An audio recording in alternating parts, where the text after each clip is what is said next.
And we're live. Hello, and everyone. Welcome to the Mirror Gaming Walkthrough, our weekly news show full of spicy takes and juicy gossip. We've got a lot going on this week. Earlier in the week, we had the Game Awards nominations announced. And of course, we are going to have a big old chat about that. The PlayStation Portal reviews are also finally here. And you know I've got something to say about that. You know I've got something to say about that. Followed by Steam Deck OLED. It's been a big week for hardware this week. So we're going to get into the nitty gritty of that, and hopefully I can criticize Scott for buying the original Steam Deck LCD in that conversation. Super Mario RPG reviews also out, so we'll be getting to that soon as well, but not before we roll the trailers.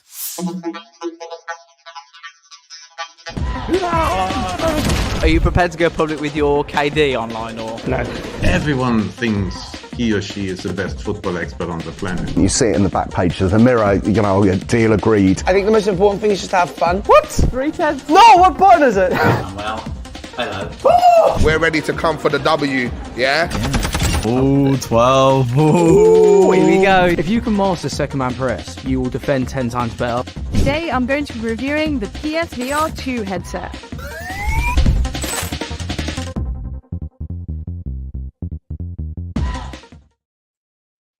And we're back. We're back, and I'm joined today with the lovely Scott McCrae. Say hello, Scott. How are you today? Hello, Scott. How are you today? Thank you for that. Classic bit of humor there. Classic bit of humor there. Classic. Comedy, great. I've also got Matt Aldus here, back again. How are you doing today, Matt? I'm doing good. Yeah, my brain's fried right now. Okay. My brain's fried. It's been a busy day. This is going to be an absolutely fantastic podcast.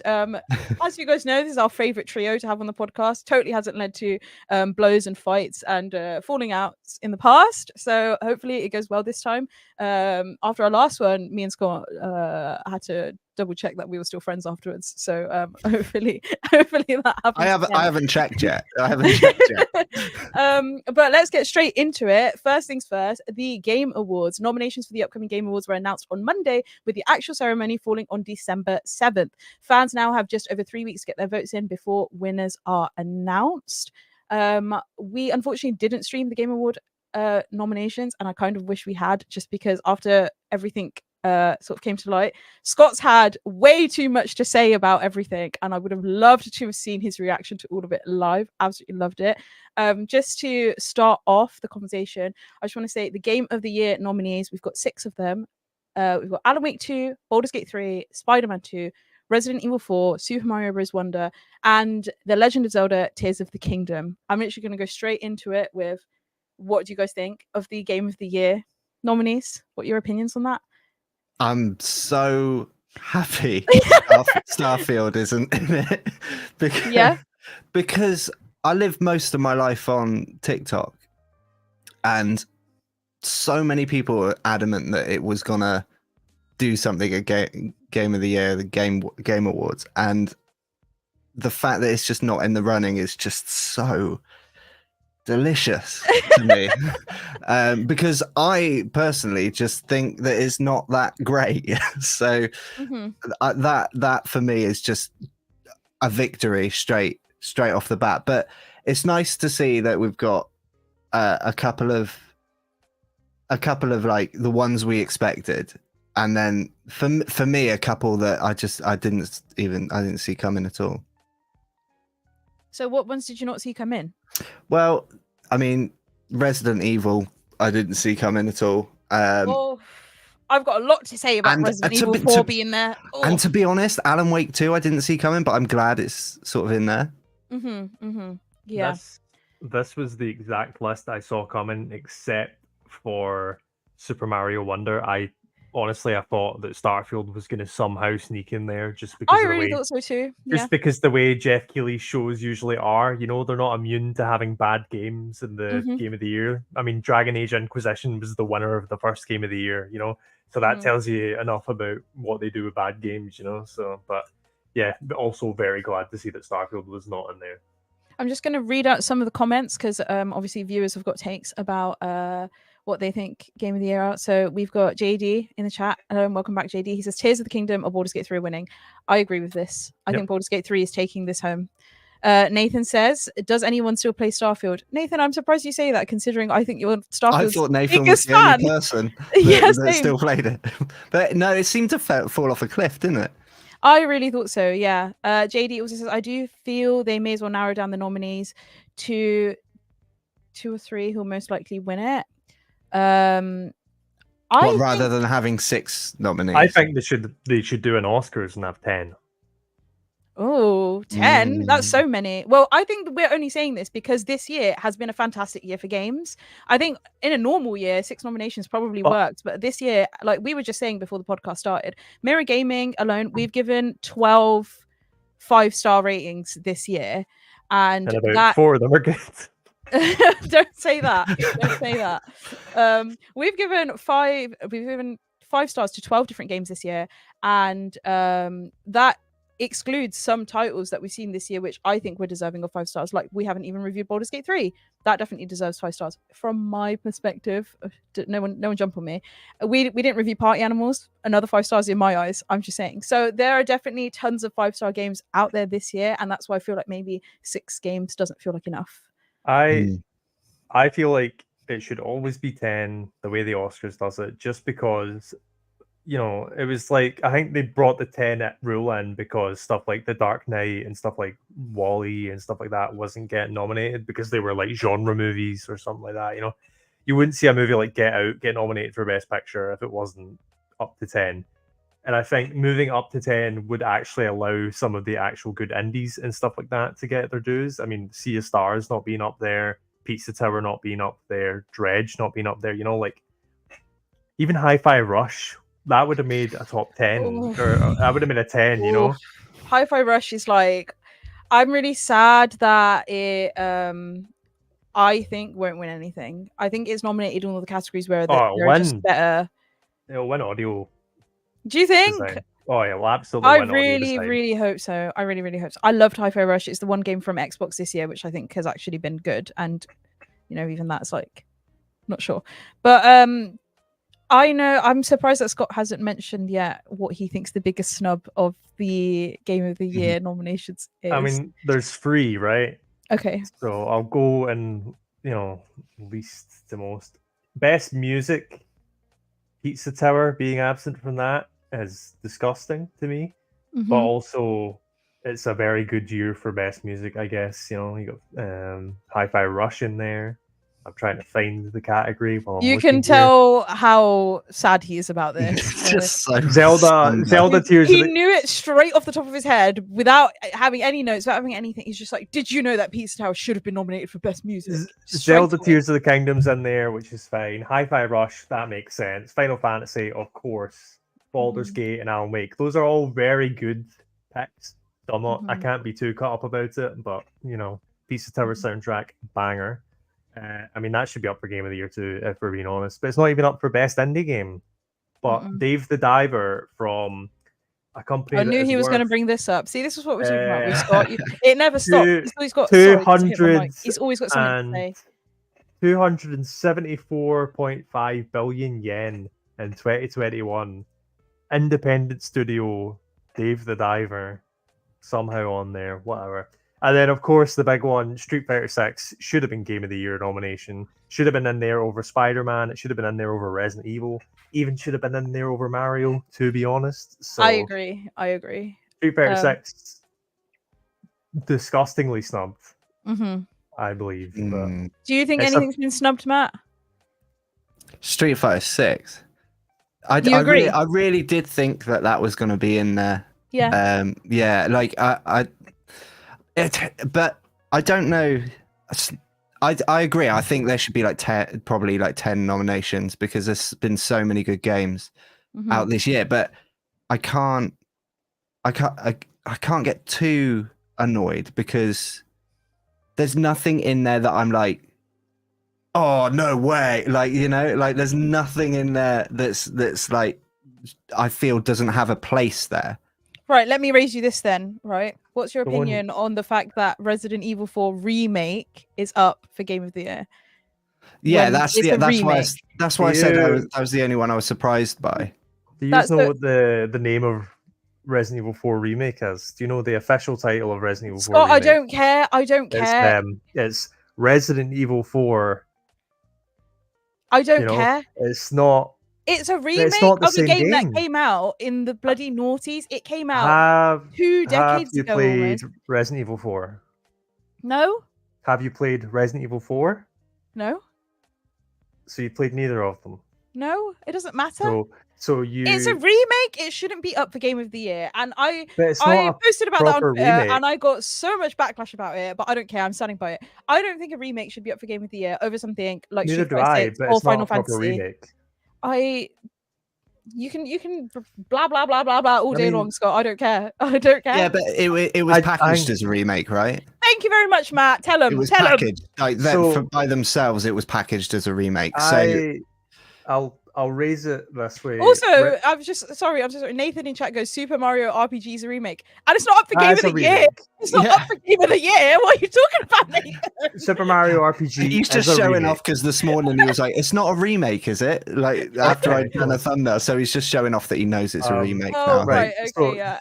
So that's what I mean. Super Mario RPG as a remake. Dead Space as a remake, but Resident Evil 4 does more new than Spider-Man 2 does from Spider-Man 1.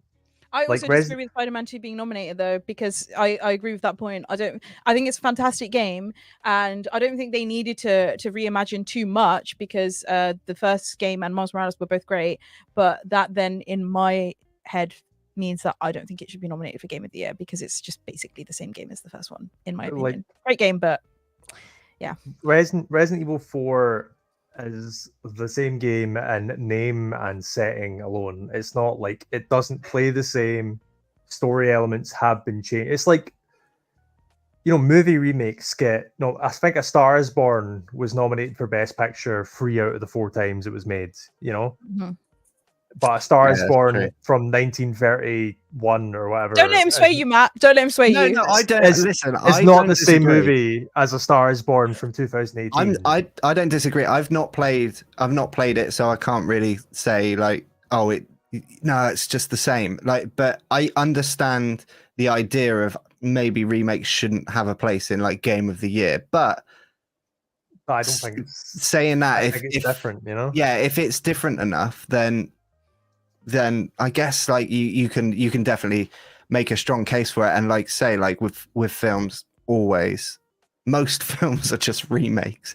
This is like at the especially at the moment. But then like, again, this is I take it on board. This is the third time a Resident Evil game has beaten out a better Capcom game for Game of the Year, because 2019 Resident Evil 2, not remake, just Resident Evil 2, beat out Devil May Cry 5, which is the better game. 2021 Resident Evil Village beat out Monster Hunter Rise, which is the better game. Scott's not salty, by the way. He's just memorized all of this, like, because Resident he enjoys Evil, I think I said this to someone on Twitter. I seem like I'm really into it. I know it's meaningless. I just like getting into it as like the goof, I like getting into these stupid award shows, even though I know they don't matter, just because I find it dumb and fun. It's not like I'm not going to go home crying when Baldur's Gate 3 wins Game of the Year over Mario I think Baldur's Gate Wonder. 3 deserves it. I didn't Probably. vote I for think it. Baldur's Gate I 3 is think going to get it. Yeah. Yeah. Yeah. Oh, Okay, yeah. so There's no one else is winning. Would you swap Resident Evil 4 out for Street Fighter then? Street Fighter 6. Oh yeah, 100%. So we all agree on that. If there was, would you swap it out for anything else instead? I mean, I there's think a few. I would swap Spider-Man 2 out for Street Fighter 6 as well. Like, No. if people are happier for Resident Evil 4 to be there, I personally don't think that should be there because it's a remake, but I can understand why some people do. I don't think Spider-Man 2 should have been nominated. I disagree with that. Like, I think that every single game in there, I would rather Street Fighter 6 be there. But in terms of that list, every single game. just Street Fighter 6, like 6 I mean, times. that's not to spoil our Game of the Year content, but that's my Game of the Year. That's the game I'm going to be fighting for at Game of the Year. But I'm going to be there with you. I'm going to be right there with you. Alan Wake 2 is such a cool game that I'm like so happy it's up there because it's such a weird game. Baldur's Gate 3 is unfallible. I don't even really like it that much, but you can't really deny it. Zelda Tears of the Kingdom, kind of the same situation. It's the other three. Mario Wonder is amazing, and I'm so happy to go up there because I never expected it to. Because it's the kind of same thing I was talking about with Street Fighter and the way the Oscars are towards animation and stuff like that, where like certain genres don't ever really get their dues when it comes to these. Like fighting games is the big one. Horror movies rarely get their dues, and the Oscars and all that. So 2D platformer being up for Game of the Year kind of shocked me. That being said, I think Pikmin 4 maybe deserved it more, but hey. I don't think Pikmin 4, I think like you're saying, I think Pikmin 4 is one of those games that would never, ever, ever be up for Game of the Year, even if it really Absolutely was. not. It's just one of those titles, one of those genres that people are not... Spider-Man 2 and Resident Evil 4 are the two that I think are the bottom of this. Agree. You know? And even then, I loved Resident Evil 4. I think Resident Evil 4 is amazing, but, you know, when Street Fighter's there, when even like Pizza Tower's there, you know, like... Don't know about Final Fantasy. It's such a good game, and I know it's like it's not got like the publisher, like it's not got like Annapurna or something backing it, so of course it wasn't going to get as much due as something like Sea of Stars or Dredge or something like that. But Pizza Tower is so good. Like it's one of the free games that I would give 10 out of 10 this year. I'm just going to go through some of the comments. Adam L says, I think remakes should be okay to win as long as they are expanded enough. If it's just graphical, then nah. So I guess that's kind of on the side of Resident Evil 4 remake being there because you guys are saying that it was a big enough update. See, sorry, just to jump ahead here. Someone mentioned, Jadine Celebrator mentioned the Metal Gear Solid collection. But when Metal Gear Solid Delta comes out next year or whenever, that shouldn't be up for Game of the Year because that's just going to be a straight remake. Yes, it looks better graphically and it's been reworked a bit. But that's just going to be a straight remake. It's not... When I talk about Resident Evil 4, I mean, like, they have changed how that game works. They have changed the way it plays. They've changed the story about... Fine. It's an adaptation of Resident Evil 4 rather than a remake, I'd say. Anyway. Wow. Whatevs. Adam also argumentative. Scott defending remakes and Jasmine on the offensive. I'm confused. Okay, don't get me wrong. I love me a remake. Just don't think it should be up for Game of the Year. That's all I'm saying. Nathan says, "Where's Modern Warfare 3 and Only Up and Redfall?" Right, Nathan, get out of here. You're done. You're finished. It's just named 3 of the best games of all time. Oh yeah, fantastic. Imagine we all thought Avatar: Frontiers of Pandora was everyone's consensus Game of the Year, and it wasn't eligible because it came too late. I think there were quite a few games which people were concerned weren't nominated. Like Jasant was a big one where people were like, why isn't this nominated for anything? I don't know if that was too late. I don't know if that actually was too late or because is it just not got the nominations. Not to dump on a certain Starfield again, but when you look at best RPG, you've got Sea of Stars, Baldur's Gate, Final Fantasy, Lies of P, and Starfield, but Like a Dragon Gaiden just came out. You know, Persona 5 Tactica just is coming out. You know, like, so it must have just been too late because maybe Starfield wouldn't be there otherwise. But Nathan says Aaron gave Resi and Spider-Man a 5. I'm pretty sure it was actually Scott that reviewed Resident Evil 4 remake for us, and he did give it a 5. Yeah, but Aaron did give Spider-Man a 5, but Aaron gives everything a 5, didn't he? So that's fine. Nothing new. Yeah. So, is there anything that you weren't expecting that you guys are actually happy? I'm really happy Party Animals got a nomination. Oh yeah, somewhere in one of the categories. Best multiplayer is up for, and I agree. Yeah, 100%. I think it should be top of the list for Game of the Year. Best game ever made. Best game ever made. Yeah, of all time. I absolutely love Party Animals. Love it. Do you know what? Even if no one else in the team wants to play it with us, Matt, me and you, duo Party Animals. I'll play it 7 days a week, 365. Yeah. Happy days. I'm gonna quit my job. Full-time Party Animals streamer. I love it. I mean, the biggest, I think, surprise is Hi-Fi Rush getting as many as it did. I think it's up to like 4 or 5 awards. Considering it came out in January, you know, I wasn't expecting that. The most meaningless award of the night, right? So there's no point in me even bringing this up. But it's cool to see that Like a Dragon Infinite Wealth is the most anticipated game. Because it's usually just like whatever AAA, like Ubisoft. I mean, Star Wars Outlaws is on there, which, come on now. But yeah, no, it's cool to see the likes of Hades 2 and Like a Dragon Infinite Wealth on there. Yeah. When that's usually a category for mints, just like Starfield and all that. But Final Fantasy VII Rebirth's going to win that anyway, so it doesn't matter. But I don't most think... anticipated is literally just it's like who's got the most money, really. Who's done the most marketing in the past year. That's it. The other one I'm really happy about is Street Fighter 6 being put into innovation and accessibility, because I wasn't expecting that to. I mean, I think it deserves to be there and it deserves to win, because the stuff they've added to that game is so cool in terms of getting people into fighting games. So I'm really glad that showed up in there. Like the modern mode, the dynamic mode, and all that. Shocked it's in there, but really happy it's in there. But also, why was Five Nights at Freddy's not put into best adaptation? What are you talking about? What are you absolutely talking about? Why is The Last of Us in there and not Five Nights at Freddy's? You know, why? Other question is, why is Gran Turismo in there as an actual one? Like, why is that in there? Oh, I mean, that whole category should just be The Last of Us, and just leave it there. Yeah, I don't think No anything point. is taking best adaptation out of The Last of Us hands. I think that is a one and done. I will say, the Super Mario Brothers movie. Oh, what are you talking about? I'm gonna start swinging. I'm gonna start Don't troll swinging. now. Don't troll. I'm not. That's a He's fun okay. movie. He was That's like actually trolling with Five Nights at Freddy's. I know that. Oh yeah, no, Super Mario movie. He's not trolling with Super Mario Bros. Movie. I loved the Mario movie. There's so much love for Mario in that movie, you know. Whereas The Last of Us is just—it's not even really an adaptation, because The Last of Us was a movie anyway. So really, is it that different? You know. You're getting about you can tell he's passionate about this because he's getting animated. I'm glad to see Diablo 4 was really up for anything as well. That was a good one. Barely any Diablo 4. Mortal Kombat 1 being up for best fighting game. I know there wasn't more than 5 fighting games this year, but still doesn't deserve to be there. I agree with you. As a Mortal Kombat fan, a really big Mortal Kombat fan, may I add, Mortal Kombat was actually what got me into. Was that in best gaming. multiplayer?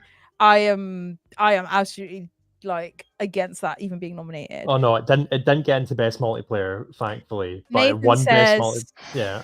I want to hear Scott's opinion on best multiplayer not having crossplay. Yeah, Mortal Kombat 1 winning best multiplayer at the Golden Joysticks, despite not having crossplay or lobbies or any of the other stuff that Street Fighter 6 already has. Not to mention, not salty, by the way, not being a good game in the first place.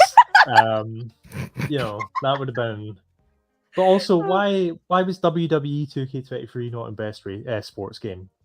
You know, I feel the same about NBA 2K24. Just Matt's got one game that he loves dearly, and it's never ever spoken about. but I don't actually think. I think the NBA games are not great, but I love basketball you love them so much because I love basketball so much, and it's the only option. It's the only thing out there. Adam L says Scott retired from Party Animals at the right time rather than drag on his career before he got exposed for only beating bad players, a bit like Tyson Fury's boxing career. Okay. I just want to say the rest of us aren't bad at Party Animals. Scott just practices every single day. I actually have not played it outside of the streams. He plays it so much. Like, he's lying. I see him active on Discord playing it all the time. He's lying. I will pull up my Steam 4 hours playtime, which just so happens to be the 4 hours that we have streamed the game. Yeah, convenient. Anyway, and we've also got Aaron trying really hard to defend himself in the chat about reviews, games that he hasn't given 5 stars. The fact that there's so few that you can list them in the chat. Aaron, I don't know. He didn't give Alan Wake 2 5 stars, a game that actually seems to maybe deserve 5 stars. But yeah, let's give Diablo 5 stars, sure. Oh, Aaron, you're being absolutely slaughtered here. The 1 week you don't come on, look what happens. I did want to say, just as kind of like a last thing before we move on, because I think we do need to move on. Yes, why is there one best performance category?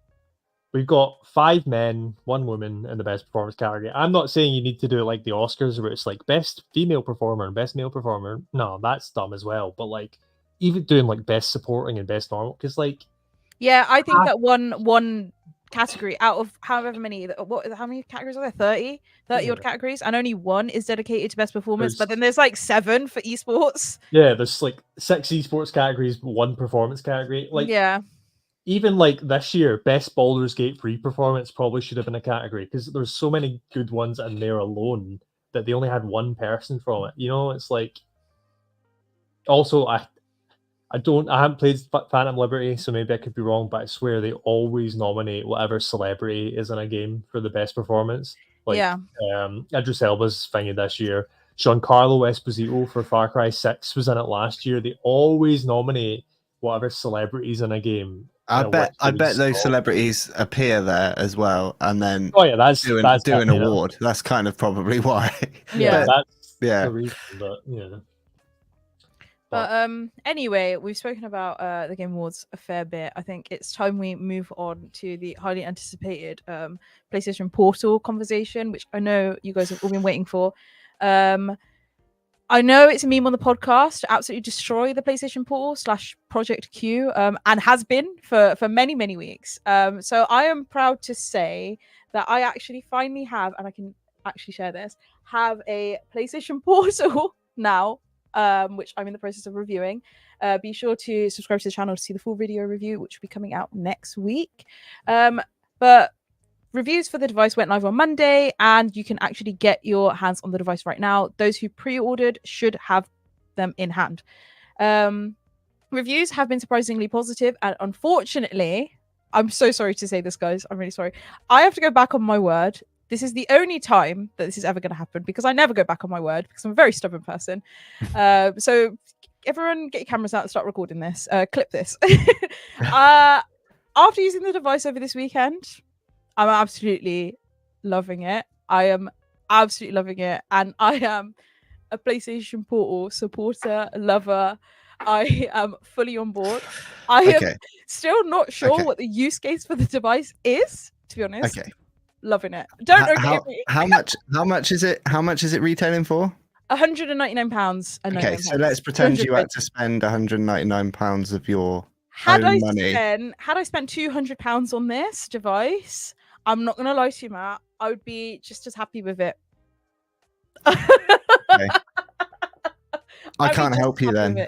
I seriously am beyond help right now about this, but I can't describe to you how nice it feels as someone who's a relatively busy and also relatively tired person. I when I'm not busy doing stuff, I feel like I'm always in bed, and having the ability to play PlayStation games in my bed means I can finally play all these titles that are coming out and they're PlayStation exclusives, and I just haven't been able to play them before. And I know I also said, I was like, oh yeah guys, you can just play on your phones. Like, why does everyone like, you can just remote play on your phones? I know I said that, but this is very different to remote play.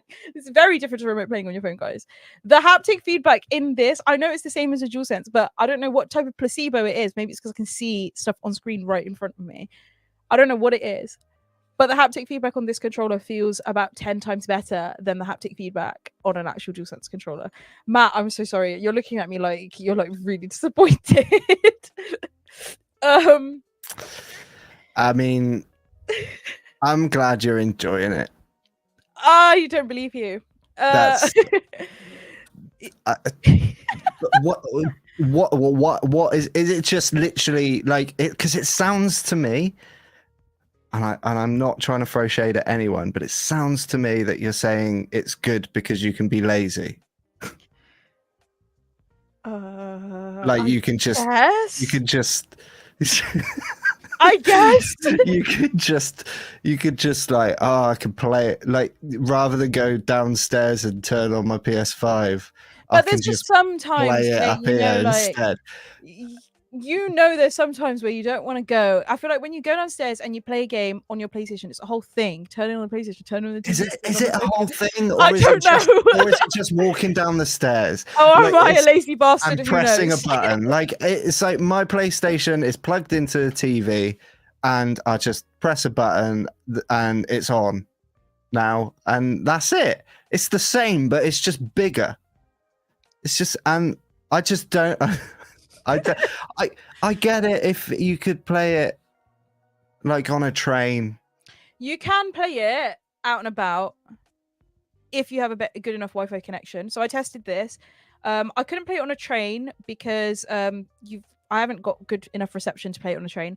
But when I'm out and about, even if I'm in places where there aren't public Wi-Fi, I can connect to the mobile data on my phone because I've got decent mobile data coverage. And it works fine. So you kind of can play it on the go, given you've got like a good enough phone Right. plan to So you support got to it. tether it to your phone. Yeah, well, it's not like it doesn't need to be tethered. No, like per se, hotspotted, wired. But yeah, hotspotted. you need to Yeah, hotspot it, or you can use public Wi-Fi. And I'm really sad because everyone in the comments is like, feels goes, like what sounds insert Anakin traitor mean? What made you do a 180 on it? Honestly, I will say I didn't realize that it was an LCD screen. That's how good this screen is on it. I actually thought it was an OLED screen. And I double checked earlier. Or I'll say Aaron double checked for me earlier, just to call me out when I was talking about it in a meeting. It's actually an LCD screen, but it looks so good that I didn't think it was an LCD screen. Are you saying that an LCD screen is good enough? What do you mean? Good for 200 quid, probably. Just foreshadowing for something later. Oh, okay. You should have saved that one. We could have used it for save it. We'll use that for our like segue. Aaron says Jasmine is such a big PlayStation fan too. This is the thing. To test this device, I literally have no PlayStation games, right? I've got like 2. Gran Turismo 7 and I've got Horizon Call of the Mountains. I've got Moss, so I've got 3. I actually subscribed to PlayStation Plus so I could play games. I could download games on my PlayStation, play games on this thing. And my original plan was, I'll just subscribe for a month just to test it out, get my review out, and then I'll unsubscribe. But I genuinely think I'm going to keep my subscription just so I can play more games on this thing and be lazy. Maybe it's because I'm lazy. Yes, maybe. That's okay. Look, like maybe that's the use case. Okay. It's for lazy people. There's nothing wrong with that. I just can't work out the difference between because I probably just live my life slightly differently. Like when I go to bed, it's because I'm going to sleep. Like I don't ever go in my bedroom to just like hang out. Oh, you don't? No, I'm not. I'm just not like that. Like I don't like go and watch everything TV. is in my bedroom. Loads of people do. Like I get it, but because I don't do that from my bedroom, like my desk is in my bedroom. I kind of maybe because I don't do that. Like I don't watch TV in bed, and like if me and my wife were watching TV in bed and I didn't want to watch what she's watching, maybe I'll be like, oh yeah, I'll just do this because like we still like it's a great solution to that. But I don't sort of do that. We don't do that. Our bedroom is just to go to bed in. So and everything else is done in the living room, like everything, like entertainment wise. Right. So let's say you're in the living room, you want to play on the PlayStation, but your wife's watching a show. She don't watch TV that much, so she reads a lot. So it's not a problem. Like, do you know what? Like, I just feel like my personal scenario is not suited to who they're trying to aim this. Yeah. So it's not for you personally, but for me, a lazy bastard who doesn't want getting out of bed. Oh, absolutely. I'm on board. I'm happy. And for 200 quid, like I know it is on the pricier side for what it is. And I can see why it is a point of like, why would I spend that much money on something like this? But I would, especially if I was a big PlayStation player, which I'm not. If I was, I would buy this thing. And I'm really sorry. I'm so sorry. I mean, sometimes things are just better in the flesh, like than the concept of them. Like the concept we don't get, and then when they come out, it's actually I don't know if really there's any useful. way for me to show you how good this screen is. Like the screen is absolutely fantastic. If I turn it on, it's going to turn on my PlayStation downstairs. But you know what? I don't even care. Like the screen, no, you're not going to be able to tell. I don't know why I did that. It was never going to work. The screen is so good. I actually thought it was OLED. Like, yeah, I don't know why. I'm glad that they seemingly have made something that is actually the build quality is. It seems it's fantastic. It's great. I think the only downside, which is something that Nathan brought up earlier, is that this thing doesn't have Bluetooth, so you can't actually connect a Bluetooth headset to it. It's only got PlayStation Link wireless technology, which means you can connect like PlayStation headsets to it. Like what's out right now is the PlayStation Pulse, which is what Scott is using, and then they've got new earbuds as well, haven't they? yeah, they've got the new earbuds which are coming out early next year. So those are the devices that you can use with it. Other than that, it has got a 3.5mm jack. You can just plug headphones in. So I can plug in the headphones that came with my new iPod Shuffle, because that's what century I'm living in. But I actually don't think this device is as bad as I thought it was going to be, and I feel really... Well, that's a good thing, right? Like that's a good like that's got to be a good thing, because we were all slating it for so long, and to sort of be able to be open enough to be like, actually, it's really good. Whether or not I agree is a whole different thing altogether. So it's like, it's kind of good. Like that's what you want from games companies, is even if at first you disagree, they bring it out and actually it's doing something that is solving a problem for people, even if you don't see it at first. That's better than them bringing something out and then it being awful. I think we're having some connection issues, but I think we're back now. You're frozen for me, but no, you're back. You're back. You're fine. Yeah, you're back. Okay, good. Was that me? Hello? Sorry. Yeah, that's you. My bad. Sorry, guys. There's a storm where I am right now, so I'm just like hoping that my internet is okay. No, you're back. You're back for me. Okay, good, cool, good stuff. Okay, I was gonna read out some comments because I love getting absolutely dumpstered on about my opinions on this now. I completely get it. This is a nightmare because I've spent weeks talking about how bad it is. But yeah. Adam L says, I was right about Project Q all along. It's only a matter of time until you agree with my food takes too. Oh. Sorry, Adam. Not going to happen. No. Project Q is the perfect device for taking a Project Poo. Okay. That's my favorite Wallace and Gromit game, Project Poo. That was made by Frontier Developments, who are partnered with Mera Gaming for a Jurassic World. The giveaway. Yeah, giveaway. Check out our TikTok, which is Matt. Please tell me what the name of the TikTok is, because I've forgotten. At the Mirror Gaming on TikTok. There we go. They made Wallace and Gromit and Project Zoo, and now they're making your dreams come true with our Mirror Gaming giveaway. You should get into advertising and stuff. You know, just got a knack for it. You know. No. I've got that Better Call Saul kind of energy, don't I? I didn't contribute to this, and it can. My connection is so awful. I'm so sorry, guys. Well, no, it can move us along to the next topic. But I just want to point out: do you know you can play remote play on a Steam Deck? Do you know you can play remote play on an Asus ROG Ally? Do you know you can play remote play on a Lenovo plain thing, whatever it's called? Okay, but the thing is about all of these devices that you're listing is that they're more expensive than the PlayStation Portal. Yeah, but you actually get to play games on them, like natively. Yeah, I know. I did say before I said all of this, I prefaced all of this by saying, hey guys, I completely understand there's still like not really a use case for this. The only use case I've managed to find is that I like laying in bed, and that's not a use case at all. That's terrible. That's really, really bad. It's valid. It's valid in my eyes. But have you played any fighting games on it? I have. I played a lot of Mortal Kombat 11 on it. I haven't. All right, you're not going to notice that that's laggy or not because it's bad. But okay. Yeah. It hasn't been too laggy from what I could tell on any of the games I played. Aside from whenever I boot up Spider-Man Miles Morales, it's quite bad, and I'm not sure why.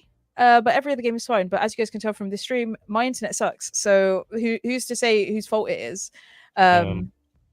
But yeah, I just want to say Adam L is demanding an apology from me. No. I hold my hands up. I want to say I hold my hands up. Do it. He said a Rustler's burger is better than any Indian cuisine. This man does not deserve a shred. I am not apologizing to Adam L specifically. I'm apologizing to everyone. I'm apologizing right now if anything that I've ever said has put you off of buying the PlayStation Portal. I'm apologizing right now to Sony for doubting this device. I still don't understand who it's for, what it's for, but it's pretty good. It's pretty good. I'm happy with it. You can see my full review over on the Mirror Gaming website, which will be up at some point tomorrow. And then the video review will be coming to this YouTube channel next week. So be sure to subscribe to see that. I am really looking forward to giving my full opinions on this device in the review. I am really happy about how it's come out. Carry on. Well, you mentioned that you got PS Plus for this. The PS Plus drop has just happened, and it's got one Dragon's Dogma Dark Arisen on it, which is a banger, which is one of the games that I have on my Steam Deck. Go. And with that, the Steam Deck OLED announcement is a kick in the teeth to everyone who bought the original LCD model. With the majorly upgraded Steam Deck OLED set to hit shelves next week for less than its predecessor, it's no wonder those who purchased the original are raging. Thank you so much for that segue, Scott. Absolutely love that. Absolutely love that. Thank you for that. Valve has finally confirmed the existence of an upgraded Steam Deck, which the company is referring to as the Steam Deck OLED. The new model features a HDR OLED display as well as a range of other upgrades when compared to the Steam Deck LCD, which is now what the current version of the Steam Deck is called. So the main changes I want to highlight are obviously the OLED display. Scott has vanished. He didn't want to hear it. He's raging. Absolutely raging. It's all right. My main topic of discussion was actually just calling him out for it. So maybe that's why he left. He saw it coming. Yeah. The main changes are, of course, the new OLED display. There's also 30 to 50% more battery life, which is absolutely insane. Up to 50% more battery life is such a wild jump. It's got Wi-Fi 6E enabled, so it will have a much better time downloading games onto it. It weighs 30 grams less and has an updated APU, which is now 6 nanometers instead of, I want to say, 8 that it was before, which makes it much more efficient. And the fact that there's all of these significant upgrades and this thing isn't the Steam Deck 2 is insane to me. They're saying that this isn't like a massive. They're saying they're still a long way off the Steam Deck too. Yeah, I mean, it's so not like this is insane to me. It's like the Switch OLED, it's like it's still the same Steam Deck. It's just got some, periphery. It's got some pretty hefty. But like games aren't really going to be running that much better on it. It's probably to not. Call it a successor. But one of the main things that I wanted to talk about is that if you're thinking about picking up the Steam Deck OLED, they actually come in cheaper than the previous Steam Deck LCD models when comparing storage sizes. The Steam Deck OLED comes in at £479 for a 512 gigabyte edition and £569 for a 1 terabyte version. And in comparison, the Steam Deck LCD used to cost £459 for a 256 gigabyte edition, and then £569 for a 512 gigabyte edition, which is the same price as the 1 terabyte OLED now.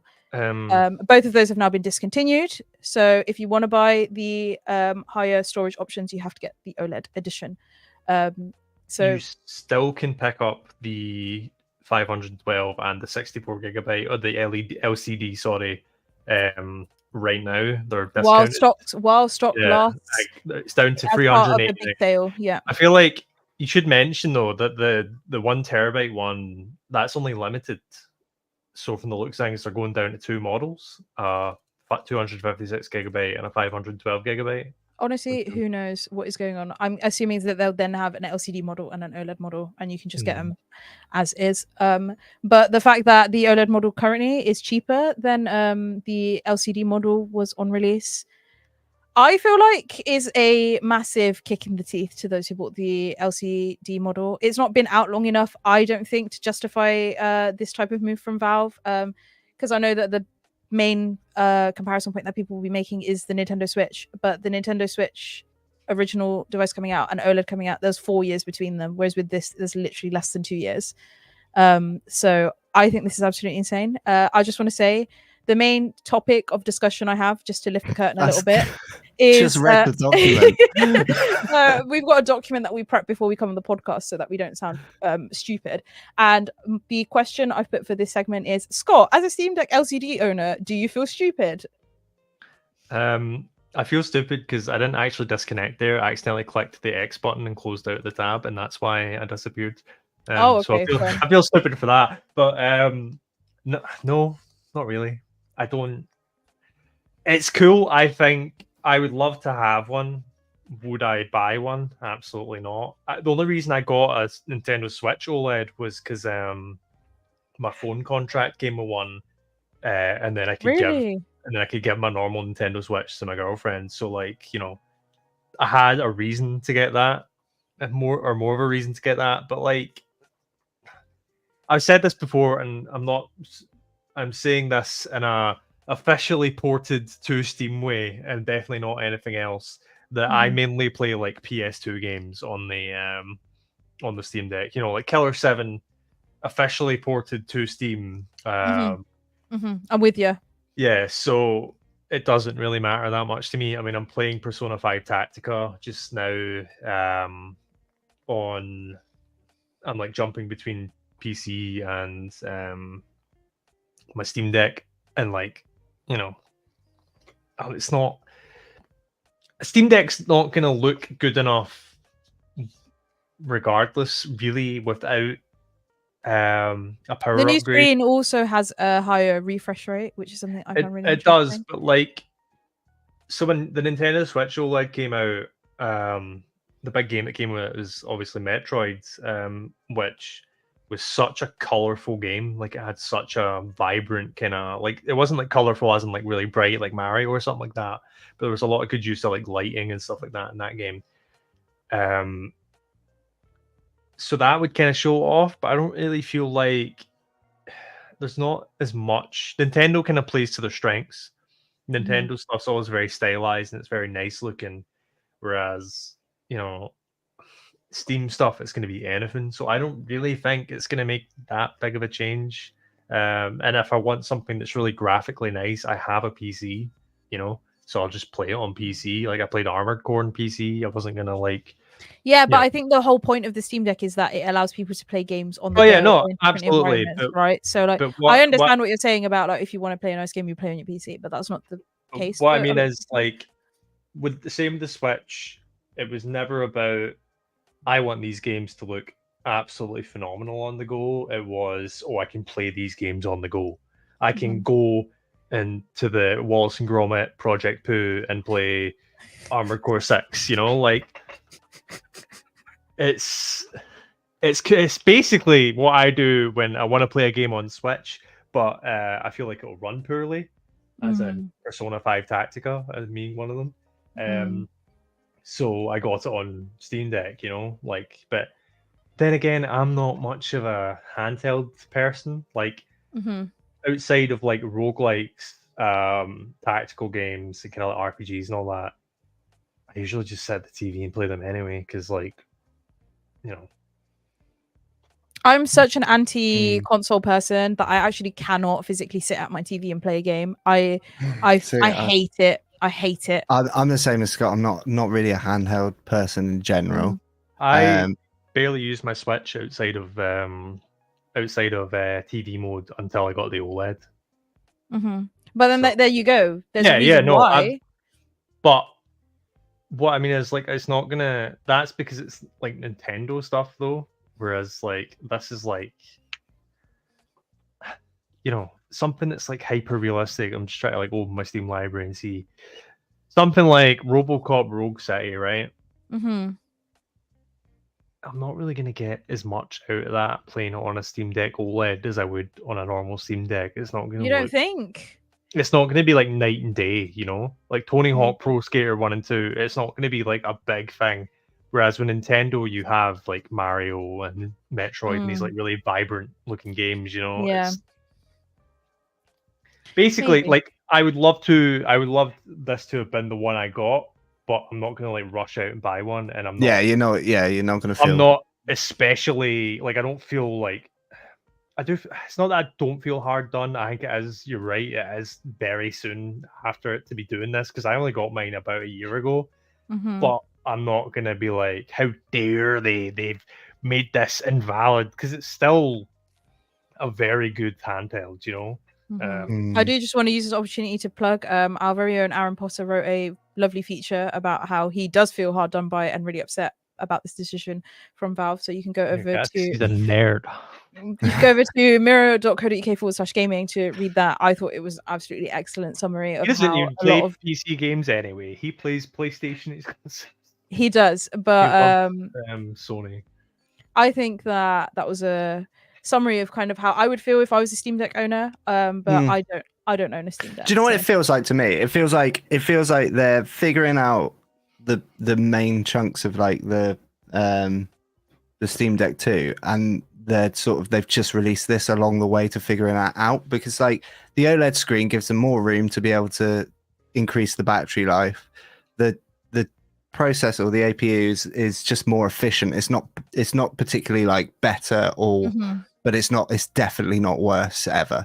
So it's going to be just perform better in certain areas, but it's not going to like give a massive jump in performance.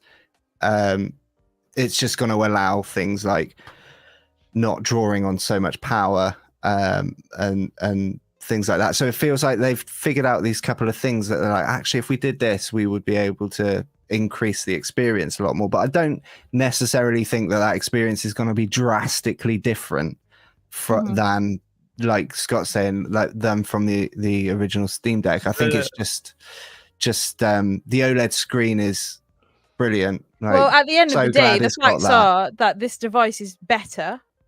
It's majorly upgraded and it's cheaper. Yeah. I think that's a good thing overall, because it makes it way more accessible for people to get their hands on a better device for less money. But I think the battery life is a massive, would have been a massive deal breaker for a lot of people that may not have wanted to get a Steam Deck that may now get one for Christmas and stuff. That's my big thing. I'm not actually that bothered about the OLED, but the battery life is the big thing where I'm like, okay, yeah, that would have been a very good upgrade to have. Yeah, I think the Steam Deck's battery life is one of the biggest things that lets it down. I'm not an owner of a Steam Deck, but I do have one for work stuff. And the only reason I don't use it regularly is because I just feel like it's not worth sitting there charging it for however long it needs charging for, to then play it for literally 5 odd minutes and then it dies and gets boiling hot and it's too big for my hands. Too many problems with it. I wonder if they would have done this if there wasn't like people kind of coming for their head, because you have the Asus Roger and the Lenovo send you in a plane Omatic. Please go check out that video, guys. It's live right now. You can see go me to the Mirror Gaming YouTube channel and look at not while this is on. Stay here, stay watching. Don't you dare leave. But afterwards, go and watch Jasmine Mannan go on a plane and go upside down and swear a lot because she's got. They're bleeped. They're bleeped. They're bleeped. Swears. Swears are bleeped. But yeah, you can go to the Mirror Gaming right YouTube now. channel. Go you can see us. You can see me go in a plane and review the Lenovo Legion Go. While upside down, it was very, very scary. Just gave you a really good. I wasn't sick. I didn't hear a segue. I'm really sorry. I said, speaking of the Mirror Gaming YouTube channel, what's the latest video that's just went up on it? So you can actually go and find the Super Mario RPG review live on the channel, which went up today. Scott is absolutely fantastic with these segues today. Thank you so much, Scott. What's happened? Nathan saying of disappeared. Oh, he's making a joke. He's making a goof. He's making a comedy. The Invisible Man. But yeah, so you can go and check out, as Scott said, stay right here and go check it out after you're done watching this stream. The Super Mario RPG review is now live on our channel. It was reviewed by Scott himself, and I did the narration for the review. And doing the narration for that review made me really excited to play the game. I'm not gonna lie. I wasn't interested in Super Mario RPG at all beforehand, but it's made me very, very excited. So, Scott, do you want to give a basic rundown of how you found the game? He gave it a shiny 5 out of 5 stars. Another one to add to the Mirror Gaming collection. And it wasn't by Aaron Potter this time. How interesting. Go ahead. I will say. You will say? I probably shouldn't go behind the scenes, but I was tempted to go 4 stars on it. And then when Nathan looked at the review, he was like, so what's the downside here? And I was like, you know what?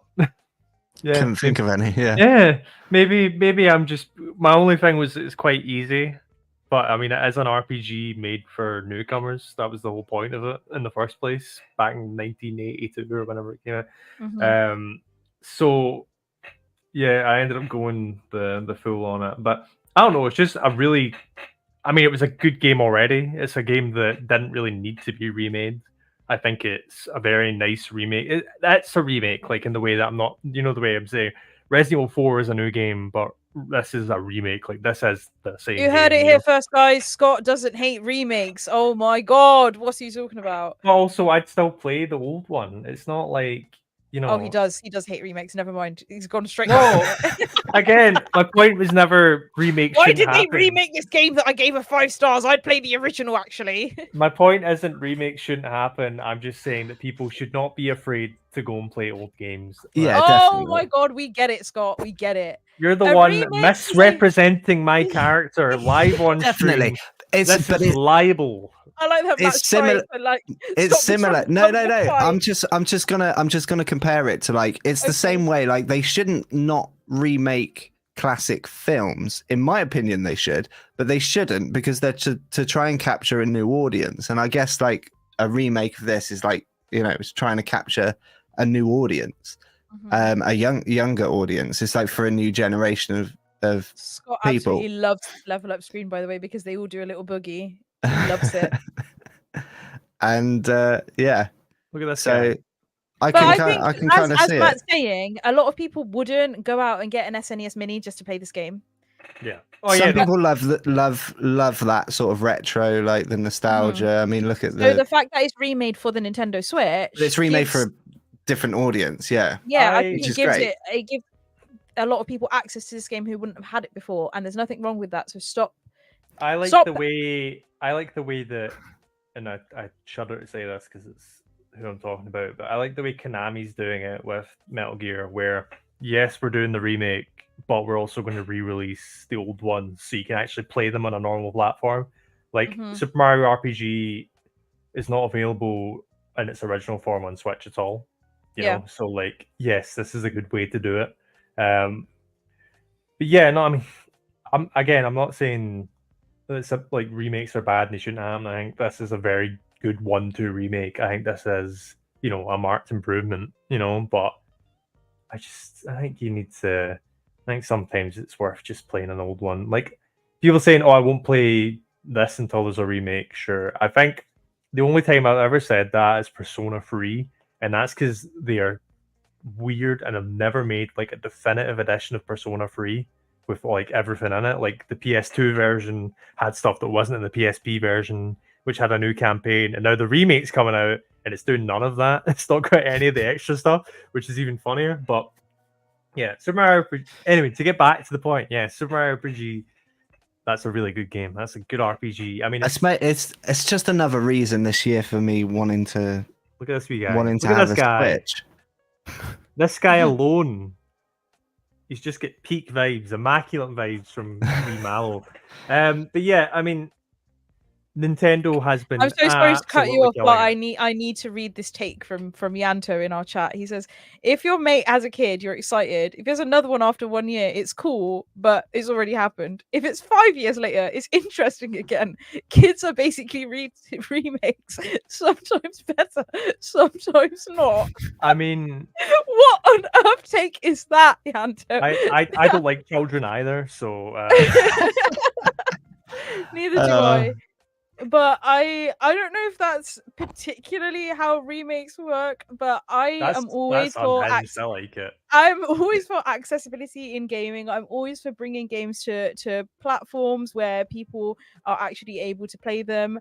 I don't like the idea of having to go out and buy older devices to be able to play older games just because Scott McCrae told me to on the Mirror Gaming walkthrough. That's why I feel like there's something else going on in Yanto's life right now.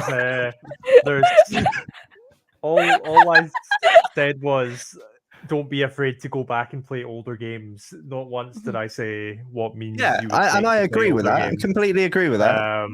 There are ways that I'm not saying because they don't exist, and Nathan would literally have a panic attack because he's very scared of said thing. But I just think it's not that I don't think they're good. I just think it's worth playing some old stuff sometimes. Well, here you go. Here's Scott finally clearing his name after so many weeks of being absolutely even dogged after on. even after clarifying that, I know Adam L every time I'm on a stream is gonna be like remakes. Yeah, because it's funny. It's called comedy, Scott. It's a bit. You wouldn't get it. You're not funny enough. There we go. Adam L. I think you could call it Adam L. bullying, too. perfectly encapsulating it there. Scott's take is don't have more children. Improve your relationship with the children you already have. There you go. That's perfect. That's a perfect way to describe it. I don't think Yanto's metaphor of children really applies to remakes the way that everyone is trying to make it. I appreciate it. Thank you, Yanto, for giving us that and putting that crazy thought in my mind, but I don't think it's working.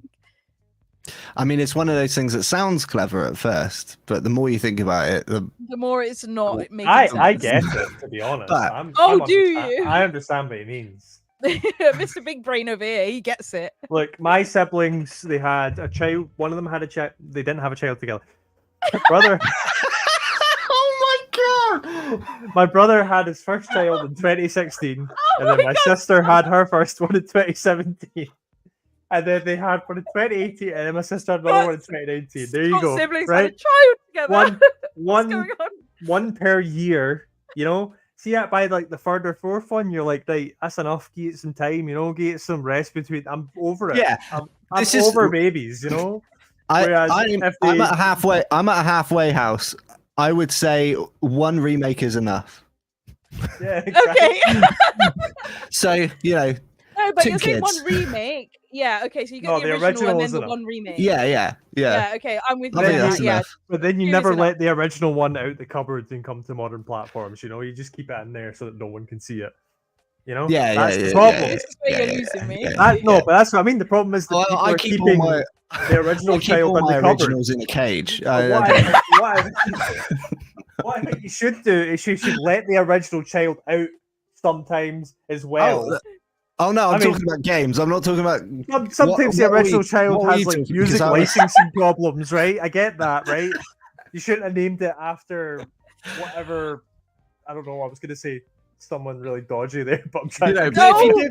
If you did have 5 kids and they were all called George, that kind of doesn't work either. Like it's just, you know, like if you what got. Are you guys talking about?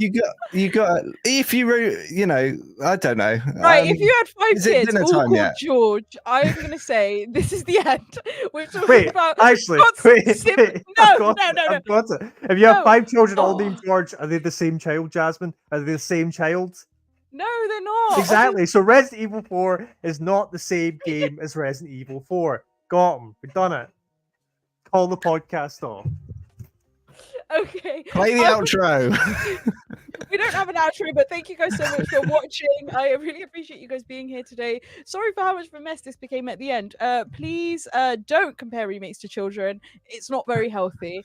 And don't name all your kids George. Thank you guys so much for joining me today, Matt and Scott. It was a pleasure to have you on, and I'm glad that we didn't end up fist fighting today the same way we did last time. Sorry, not Scott, George. My bad. But of course, we'll be back again next week, same time, 4 p.m. GMT now. We're not in British summertime anymore. Next week, Wednesday. So be sure to join us for another episode of the Mirror Gaming Walkthrough. Between now and then, if you want to see more of our faces, Scott will be streaming Super Mario RPG, not Super Mario Bros. Whoops, my bad. Super Mario RPG with this little wee guy on a... Okay, everyone's name is George. I'm getting really stressed out. You can catch Scott streaming that on Friday morning, and then I think I can say that the rest of us will be streaming Headbangers on Friday afternoon for a Party Animals-esque, very insane, chaotic stream. So be sure to tune in for that one too. And thank you guys so much for watching. I'll do what Aaron normally does and read out some of the names from the chat. Thank you, Adam L. Thank you, Yanto. Thank you, Nathan. Thank you, Rockin' Games Kid. Thank you, JD Incinerator. I think that's everybody. And we are looking forward to seeing you guys in the very next stream. Bye.